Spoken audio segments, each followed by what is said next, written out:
peux nous faire un petit historique de ce petit mouvement qui s'est lancé à Port-Calquier? Oui, ouais, alors l'historique il est assez simple. On est simplement des citoyens qui voulaient se mettre à vivre tout simplement, sans forcément aucune revendication, puisque vivre c'est pas un acte politique. Mais en tout cas ça l'était pas avant cette crise. Mais on estime que la liberté individuelle de chacun est au-dessus d'une pseudo-solidarité qui amènerait les gens à douter les uns des autres et à avoir peur à devoir se méfier des autres. Parce que la solidarité, c'est être ensemble, c'est créer ensemble, et c'est ce qu'on fait ici au Café des Libertés.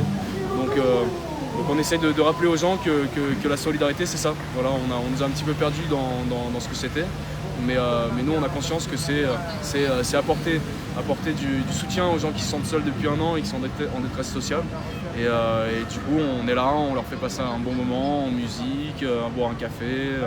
On est ensemble et on n'est pas anti-masque, on n'est pas anti-vaccin, on n'est pas tout ça. On aimerait bien nous ranger là-dedans, mais nous, on est juste des gens qui se regrouperont pour passer un bon moment. Et en fait, on se base sur la loi de Nuremberg qui dit que tout acte médical doit être consenti par une personne, ça doit être un choix éclairé. Et en fait, nous, on pose la question de dire dans quelles circonstances ce choix peut-il être éclairé si on est maintenu dans un climat de peur et de culpabilité. Donc on essaie de soulager les gens de cette peur et de cette culpabilité en leur faisant passer un bon moment et en étant ensemble pour que le choix qu'ils aient à faire plus tard, quoi qu'il soit, qu'il soit consenti et pleinement libre. Et je suis au courant que toi, tu as reçu des amendes, même quand tu as mis en garde à vue.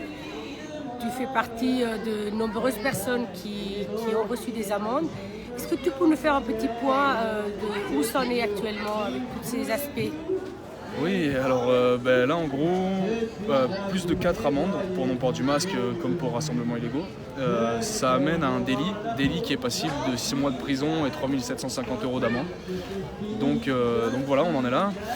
Moi j'en suis à, j'ai 2 délits pour non-port du masque, donc 8 ports du masque. Je pense que je vais arriver au 3e là. J'ai 2 délits pour rassemblements illégaux, du coup c'est pareil, en fait ça fait 4 fois 6 mois de prison, 4 fois 3 750 € d'amende. Et en fait ils utilisent des pressions absurdes parce que je rappelle que c'est pour port du masque et rassemblements illégaux, ce qui est complètement ancré dans la Constitution. Mais si vous voulez, tout ce qu'on exprime c'est le fait qu'on connaisse nos droits et on n'est pas comme certains aimeraient bien nous présenter, pas solidaires ou égoïstes parce qu'on veut respirer. On est simplement des citoyens qui ont pleinement conscience de leurs droits et que les droits qu'on est en train de violer depuis un an, pour nous c'en est assez, quoi.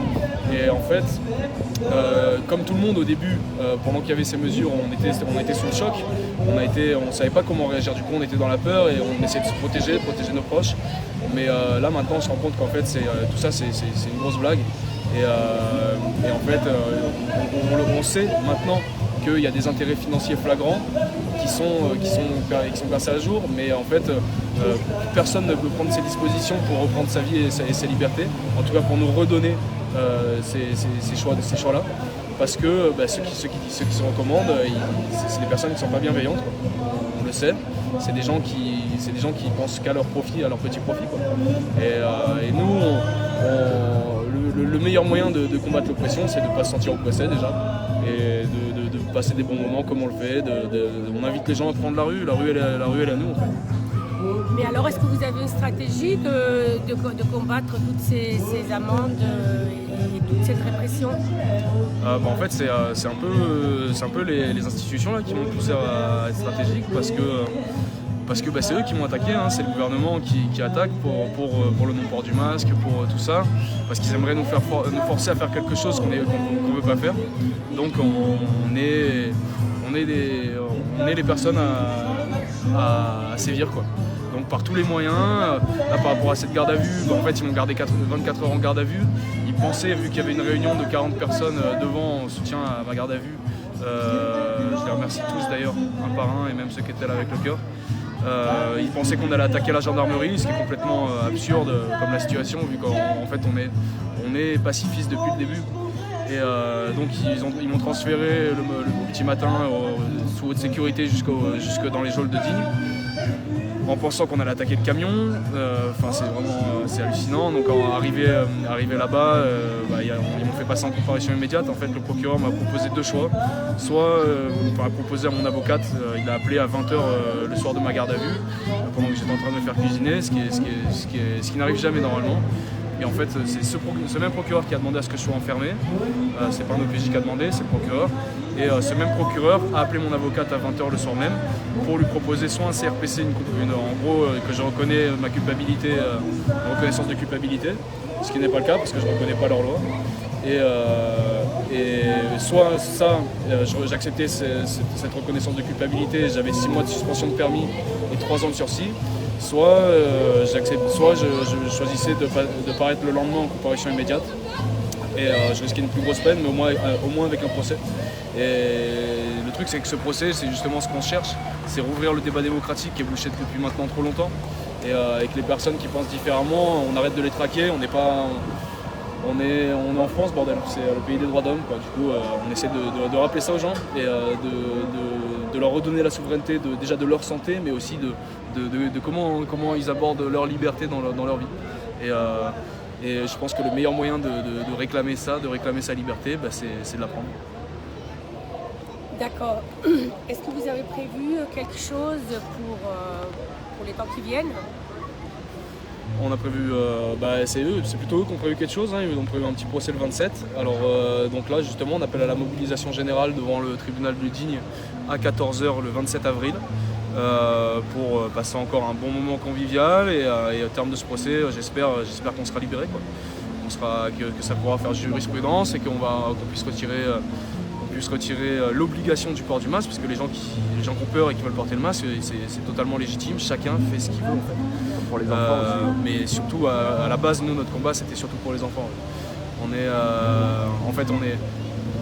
est énormément à ne pas comprendre comment une société comme la nôtre, c'est quand même la France, un pays qu'on estimait tous, on ne comprend pas comment c'est possible que ce soit ancré dans l'esprit des gens obliger un enfant de 6 ans à porter un masque, ce soit quelque chose qui soit bénéfique pour la société. Voilà. Alors après, je peux comprendre qu'il y en a qui ont peur et qui pensent qu'un enfant c'est un tas de viande plein de miasmes, mais c'est pas le cas. Un enfant c'est innocent, c'est à nous les adultes de protéger les enfants. Alors je pense que tout ce temps qu'on est, on est tous des enfants frustrés à l'intérieur de nous et on a l'impression qu'on n'est pas protégé parce que l'État, on le sait, est malveillant. Et du coup on se réfugie derrière les puissants en essayant de traquer ceux qui ne respectent pas la loi et tout ça. Ce qui est dommage, c'est qu'il y a un flicage qui se met en place de la population et de la population entre elles. Parce que c'est comme ça, c'est l'oiseau en cage qui juge l'oiseau libre, mais à la fois c'est compréhensible parce que c'est maintenir quelqu'un dans un climat de peur. Et c'est pour ça que je pense que le meilleur moyen de combattre cette peur, c'est la joie. Et on en fait tous preuve ici, les sympathisants du Café des Libertés. On a tous été dans la peur, mais ce qui est sûr, c'est que de la peur naît le courage, et c'est ce même courage qui anime chacun des participants du Café des Libertés. Pause. Putain, j'ai mis le fil tourner, qu'est-ce qu'il faut?